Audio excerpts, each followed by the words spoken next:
Industrialis, pernah nggak sih kalian nemuin masalah di tempat kerja atau produksi, seperti cacat produk, proses yang berulang bermasalah, sampai hasil inspeksi yang nggak konsisten?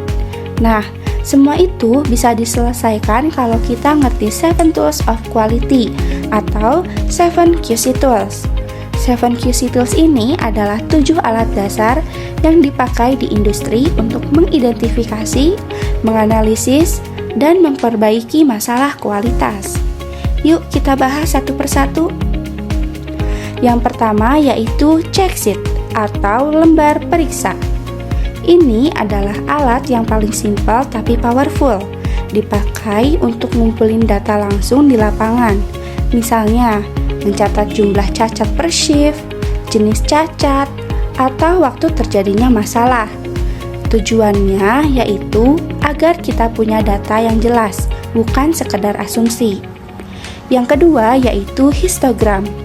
Setelah data terkumpul, kita perlu lihat polanya. Nah, disinilah histogram dipakai. Grafik ini menunjukkan distribusi data. Apakah variasinya normal, miring ke kiri, atau malah melebar nggak jelas. Nah, histogram ini dapat membantu kita untuk melihat apakah proses stabil atau butuh perbaikan.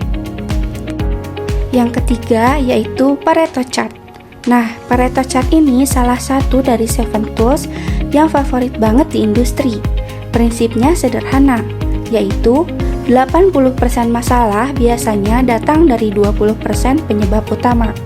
Dengan diagram Pareto ini, kita bisa langsung lihat masalah mana yang harus diprioritaskan, biar perbaikan kita nggak buang-buang waktu di hal yang kurang penting. Lalu yang keempat yaitu, kalau mau nyari akar masalah secara mendalam, kita bisa pakai fishbone diagram. Disebut fishbone karena bentuknya yang mirip tulang ikan. Kita analisis. Dengan fishbone diagram ini, kita dapat menganalisis masalah berdasarkan kategori seperti manusia, mesin, metode, material, lingkungan, sampai pengukuran. Nah, fishbone diagram ini cocok banget buat brainstorming dengan tim.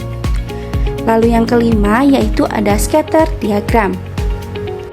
Pernah nggak sih kalian curiga akan dua hal yang saling berhubungan? Misalnya, semakin cepat mesin, maka semakin banyak cacat.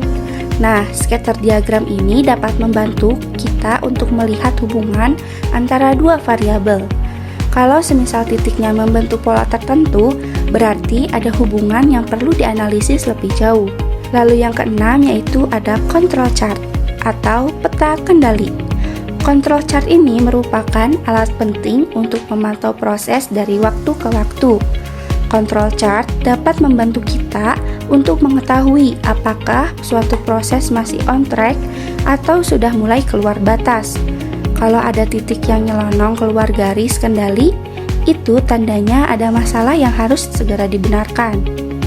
Lalu yang terakhir yaitu ada flow chart atau diagram alir.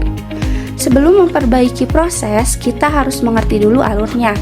Flow chart dapat memetakan langkah-langkah proses secara visual.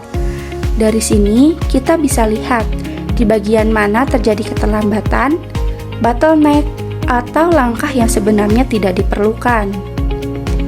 Nah, itu dia 7 Tools of Quality, yaitu alat sederhana tapi menjadi dasar penting untuk menemukan masalah dan menjaga kualitas proses tetap stabil.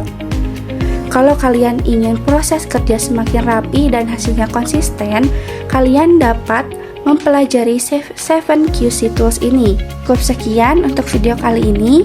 Thanks for watching Industrialis. Jangan lupa like, komen, dan subscribe. Sampai jumpa di video berikutnya.